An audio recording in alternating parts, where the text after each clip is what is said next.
नमस्कार, मु स्निग्धा राउत। मो गपर शीर्षक महरग। कथा किछि वर्ष तलर। अधराती निछाटिया रास्ता मझिरे से एकुटिए छिड़ा होइथांती।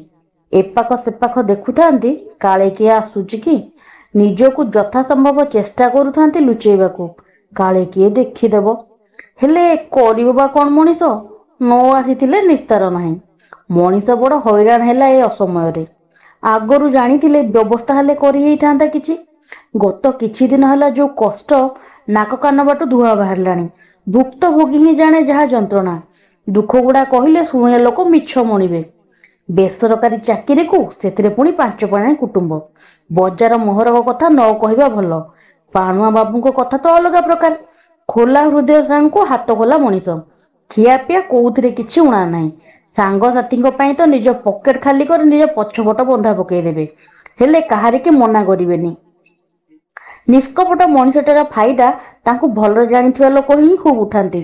ପାଣୁଆ ବାବୁ ସବୁ ଜାଣିଲେ ବି କିଛି କୁହନ୍ତିନି କାହାକୁ, କାରଣ ସେ ବିଶ୍ୱାସ କରନ୍ତି ଦେଇଥିଲେ ପାଇ। ସେ କଥା କଥାକେ ବଟୁଆରୁ ପାନ ଗୋଟେ କାଢି ପକାନ୍ତି। ନାମ ବଟୁଆ କୋଉ ଅଛି ଯେ ସେ କାଢିବେ? ଜରି ତ ସବୁଆଡ ମାଡି ବସିଛି। ସେଇ ଜରିରୁ ପାନ ଖଣ୍ଡେ କାଢି ପାଟିରେ ପକେଇ ଯୋଉ ଆତ୍ମସନ୍ତୋଷର ହସଟେ ହସି ଥଣ୍ଟ ପାଲିସି, ଏଇ ଯୋଉ ମାନେ ଲିପଷ୍ଟିକ ଥଣ୍ଟ ପାଲିସି ମାନେ ଲିପଷ୍ଟିକ ମାରିବାର କୃତ୍ରିମ ଭ୍ରମ ସୃଷ୍ଟି କରନ୍ତି। ଦେଖିଲା ଲୋକ କହିବେ, ଆହା କି ଚନ୍ଦ୍ର ଉଦିଆ ବଦନ, କି ମୁଚୁକୁନ୍ଦିଆ ହସ। ତାଙ୍କ ଖୋଲା ହସ ସହ ତାଳ ଦେଇ ଉଦରଟି ମଧ୍ୟ କିଛି ପାଦ ଜାଗା ଆଗକୁ ମାଡି ଆସି ଖୋଲା ମେଲାରେ ବିଚରଣ କରୁଛି। ତାଙ୍କ ଗୋଡରେ ଜନ୍ଦା କି ପିମ୍ପୁଡି ଚଳ ପ୍ରଚଳ କଲେ ସହଜେ ସେମାନଙ୍କୁ ଠାପ କରିବା ତାଙ୍କ ପାଇଁ ଭାରି କାଠିକର ପାଠ। ଯେଉଁଥିପାଇଁ ସେ ବେଳେ ବେଳେ ଅନ୍ୟର ସାହାଯ୍ୟ ଲୋଡନ୍ତି। ତାଙ୍କର ସେ ଉଜ୍ଜ୍ୱଳ ପାତି ପଛପଟ ଭଳି ହସୁକୁରା ମୁହଁଟା କିଛି ଦିନ ହେଲା କାହିଁ ମଉଳି ଯାଉଛି। କାରଣଟି ତାଙ୍କର ସ୍ୱାସ୍ଥ୍ୟଗତ ସମସ୍ୟା। ହେଲେ ଘରଣୀ କିନ୍ତୁ ଭାରି ଖୁସି ଏ ଅବସ୍ଥାରେ। ଆପଣ ଭାବୁଥିବେ ସ୍ୱାମୀ ଦେହ ଖରାପ ଆଉ ସ୍ତ୍ରୀ ଖୁସି, ଏ କି କଥା? କିନ୍ତୁ ଯୋଉ ଲୋକକୁ ବୁଝେଇଲେ ବି ବୁଝି ମଧ୍ୟ ଅବୁଝା, ତାକୁ ପରିସ୍ଥିତି ସତ୍ ଶିକ୍ଷା ଦଉଛି ତାଙ୍କ ସ୍ତ୍ରୀଙ୍କ ଭାଷାରେ। ଆମ ଲୋକଙ୍କ ପ୍ରକୃତି ତ ସେମିତି, ଯାହା କରନି କହିବ ସେମାନେ ସେଇଆ ବେଶୀ ବେଶୀ ବେଗି ବେଗି କରିବେ। ଆଗରେ ବିପଦ ଅଛି ବୋଲି କହିଲେ ସେଇ ଆଡକୁ ଆଗ ମାଡିଯିବେ। କୌତୂହଳୀ ଲୋକ ନା ଦେଖି ପରଖିବେ ବିପଦ ଜିନିଷଟା କଣ। କହିଲା ଲୋକ ସତ କହୁଥିଲା କି ମିଛ କହୁଥିଲା, କାହିଁ କେଡେ ବିପଦ ତାଙ୍କ ଆଗରେ ବାଏଁ ବାଏଁ ଉଡି ଯାଇଛି। ଏ କି ବିପଦ ଯେ ଆମକୁ ବଳେଇ ଯିବ। ଯୋ ଡର ଗୟା ଓ ମର ଗୟା। ପୁରୁଷ ପୁଅ କଣ କାହାକୁ ଡରିଛି? ଯିଏ ବିପଦକୁ ସାମ୍ନା କରିଛି ସେ କି ମରଦ ପୁଅ। ଡରକେ ଆଗେ ଜିତେ। ଆଗରୁ ବୋଉ ଏବେ ସ୍ତ୍ରୀ ଦିହେଁ ଶାଶୁ ବୋହୂ ଘରେ ମିଳିତ ସରକାର ଗଠନ କରିଛନ୍ତି ତାଙ୍କ ବିରୁଦ୍ଧରେ। ସେ ଏକୁଟିଆ ବିରୋଧୀ ଦଳରେ ଥାଇ ତାଙ୍କ ଆଗରେ ଟିକେ ଦୁର୍ବଳ ଲାଗିଲେ ବି ହମ୍ବାଳି ଯାଇ ସେ ଦିହିଙ୍କ କଥା ଶୁଣି ନ ଶୁଣିଲା ଭଳି ହେଉଛନ୍ତି। ଯେତେ ହେଲେ ତାଙ୍କ ରୋଜଗାରରେ ଘର ଚଳୁଛିଟି। କିନ୍ତୁ କହନ୍ତି ଘରର ସ୍ତ୍ରୀ ଲୋକେ ଭାରି ଜାଣିବା ଶୁଣିବାର। ତାଙ୍କ ସବୁ କଥାକୁ ହେୟ ଜ୍ଞାନ କରିବା କଥା ନୁହେଁ। କିନ୍ତୁ ସେଇଭଳି ଅମାନିଆ ପୁରୁଷ ଗୋଷ୍ଠୀଙ୍କର ଅମାନିଆ ମଣିଷ ପାଣୁଆ ବାବୁ ଏବେ ହେରୁଛନ୍ତି। ସ୍ତ୍ରୀ ଓ ବୋଉ କଥା ନ ଶୁଣି ଯୋଉ ହୀନସ୍ତା ହେଲେଣି ନ କହିବା ଭଲ। ଆଗରୁ ପାଖରେ ନଥିଲେ ମାଗି ଦଉଥିଲେ କାହାକୁ, ହେଲେ ଏବେ ପାଖରେ ଥିଲେ ବି କେହି ଦେଉନାହାନ୍ତି। କି କଳିକାଳ ହେଲା। ନିଜ ହାତରେ ସେ କେତେ ଲୋକଙ୍କୁ ଦାନ କରିଛନ୍ତି କିଛି ନ ଭାବି। ହେଲେ ଆଜି ପରିସ୍ଥିତି ଅଲଗା ପ୍ରକାରର। ସ୍ୱାର୍ଥପର ଦୁନିଆର ନିଃସ୍ୱାର୍ଥପର ମଣିଷ ଆଜି ଘଣା ପେଷୁଛି। ପାଣୁଆ ବାବୁ ବାରମ୍ବାର ଘଣ୍ଟା ଦେଖୁଥାନ୍ତି। ସାଙ୍ଗକୁ ଚାଦରରେ ଯଥାସମ୍ଭବ ମୁହଁ ଘୋଡେଇବାକୁ ଚେଷ୍ଟା କରୁଥାନ୍ତି। ଯେତେ ହେଲେ କାୟାଟି ତାଙ୍କର ତାଙ୍କ ସାଥି ଦେଉନଥାଏ। ହଠାତ୍ ଫୋନଟା ପକେଟରୁ କାଢି କାହା ସହ କଥା ହେଲେ। ହେ ଆସୁଛୁ ନା ନାହିଁ? ଏତେ ରିସ୍କ ନେଇ ଆସିଛି, ଧରା ପଡିଲେ ଅବସ୍ଥା ବାହାର ବାଜିବ। ଆଉ କିଛି ସମୟ କଥା ହେଇ ଫୋନ ରଖିଦେଲେ। ପାଣୁଆ ବାବୁଙ୍କୁ କାଳେ କିଏ ଦେଖିବ ବୋଲି ରାସ୍ତା ପାଖ ବରଗଛ ମୂଳେ ଅନ୍ଧରେ ଏ ଜାଗାଟା ଠାବ କରି ବସିଗଲେ। ଅସହାୟ ଅବସ୍ଥାରେ ଯେମିତି ସେ ପୋଖରୀ ପାଣି ହେଲେ ବସନ୍ତି ସେଇଭଳି ବସି ବସି ଭାବୁଥାନ୍ତି ବିଗତ ଦିନର କଥା ସବୁ।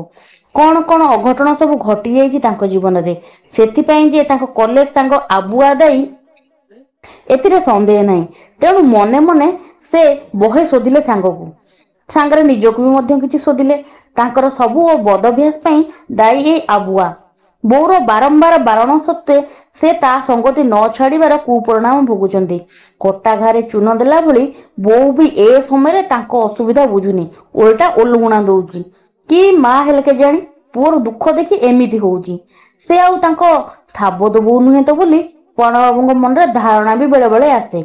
କଲେଜ ଗଲା ବେଳେ ତାଙ୍କର ଯେବେ ନୂଆ ସାଇକେଲ ଆସିଲା, ସେ କେମିତି ଘଣ୍ଟିକୁ ଟ୍ରିଙ୍ଗ ଟ୍ରିଙ୍ଗ କରି ବଜେଇ ଝିଅ ମାନଙ୍କର ଆକର୍ଷଣର କେନ୍ଦ୍ରବିନ୍ଦୁ ପାଲଟୁଥିଲେ। ସାଙ୍ଗକୁ ଆବୁଆ ଦତ୍ତ ପାନପିକ ଉତ୍ସର୍ଗର ପ୍ରକାର ଶୈଳୀ ମାନ ପ୍ରୟୋଗ କରି ମୃଦୁ ହାସ୍ୟରୋଳ ସୃଷ୍ଟି କରୁଥିଲେ। ଆଜି ବି ମନେ ପଡିଲେ ସେ ଭାରି କୁରୁଳି ଉଠନ୍ତି। ଏ ପ୍ରତିଭାଟି ତାଙ୍କ ନିକଟରେ ଦେଖି ତାଙ୍କ ତଳ ଶ୍ରେଣୀ ଗେଣ୍ଡି ତାଙ୍କୁ ଖାସ କରି ପ୍ରେମ ପତ୍ର ଟିକେ ଦେଇଥିଲା 10 ଟଙ୍କା ଖର୍ଚ୍ଚ କରି, ନାଲି ନଖପଚା ମାନେ ନେଲ ପୋଲିସରେ ଲେଖିକି। ଅବଶ୍ୟ ପରେ ନାନା କାରଣରୁ ପ୍ରେମ ସମ୍ପର୍କ ତୁଟେଇ ଗେଣ୍ଡି ଛୁ ମାରିଲା ତାଙ୍କ ପଡିଶା ଘର ନଣ୍ଡା ସାଙ୍ଗେ। ସେଦିନ ପାଣା ବାବୁ ବହେ କାନ୍ଦିଲେ ହେଁସ କନ୍ଥା ବିଜେଇ। ସାଙ୍ଗକୁ ଆବୁଆ ସାଙ୍ଗେ ସଞ୍ଜ ବୁଡେ ପୋଖରୀ କୂଳେ ମଦିରାର ପ୍ରଥମ ସ୍ପର୍ଶ ବି କଲେ ଗେଣ୍ଡି ଚାଲିଯିବା ଦୁଃଖରେ। ସେଦିନ ମଦିରା ବାବଦ ଖର୍ଚ୍ଚ ଉଠେଇବାକୁ ପାଣବାବୁଙ୍କ ପାଖରେ ଫଟା ଅଧୁଲୁଟେ ନଥିଲା ଯେ ଅନେକ ଦିନରୁ ସଞ୍ଚିତ ମାଟି କୁମ୍ପିଟି ଭାଙ୍ଗି ଖର୍ଚ୍ଚ ଉଠେଇଥିଲେ। ଆବୁଆ ହାତରେ ସମସ୍ତ ଦ୍ରବ୍ୟ ସକୁଶଳେ ଆସି ସମସ୍ତଙ୍କ ବିନା ଅବଗତରେ କଣ୍ଠସ୍ଥ ହେଇଥିଲା। ହଠାତ୍ ଆବୁଆ ପ୍ରସଙ୍ଗ ମନରୁ ଦୂରେଇ ଗଲା। ମନେ ପଡିଲା ଗତ କିଛି ଦିନ ହେଲା କେମିତି ସେ ଯନ୍ତ୍ରଣା ଭୋଗୁଛନ୍ତି।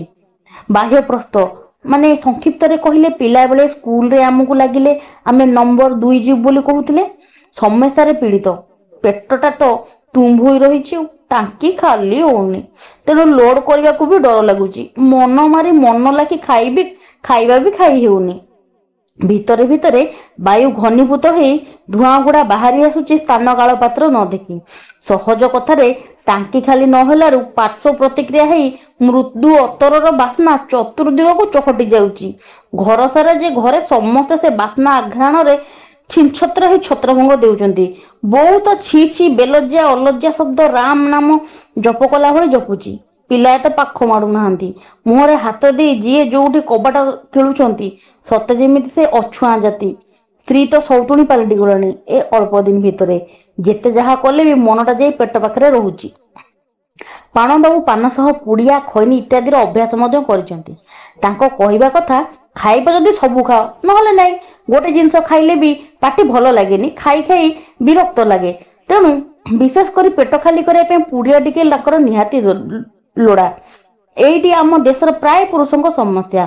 ଆଗର ଗୁଡାକୁ ଏବେ ତ ମାରୁତି ସୁବାସିତ କଡା ଖଇନି। ପିକୁ ଫିଲ୍ମର ଅମିତାଭ ବଚ୍ଚନଙ୍କ ଅବସ୍ଥା ବିଶେଷ ଉଦାହରଣ ପାଣବାବୁଙ୍କ କ୍ଷେତ୍ରରେ। ଏ ପାନ ପୁଡିଆ ଖଇନି ଜିନିଷର ମାହାତ୍ମ୍ୟ ମଧ୍ୟ ଢେର। ନ ହଉଥିବା କାମ ସୁରୁଖୁରୁରେ କରେଇଦେବ। ଅଜଣା ଲୋକଙ୍କ ସହ ସମ୍ପର୍କ ସ୍ଥାପନ କରିଦେବ। କି କରୋନା ଆସିଲା, ଚାଇନାରୁ ଯେ ମଣିଷ କଳା ପାଣିରେ ଅଛି ଭଳି ଲାଗୁଛି। କି କଷ୍ଟ ସତେ। ଭାବିଲେ ଦେଖି, ଆମ ମାନଙ୍କର ମୁହଁ ଉପରେ ଚାଇନା ସମ୍ପୂର୍ଣ୍ଣ ଅଧିକାର କଲା ଉପଭୋଗ ଦେଇ। ଆମେ ତାକୁ ଖୁସିରେ ଗ୍ରହଣ କଲୁ। କିନ୍ତୁ ନାଇଁ ସେତିକିରେ ମନ ପୁରିଲାନି ଯେ ଚେପାନାକିଆ ମାନେ ଆମ ପେଟ ଉପରେ ବି ୟାଙ୍କ ନଜର। ବଜାର ଦର ଆକାଶ ଛୁଆ। ଆଗରୁ ପୁଡିଆ ଖଇନି 3ଟାକୁ 10 ଟଙ୍କା ଥିଲା।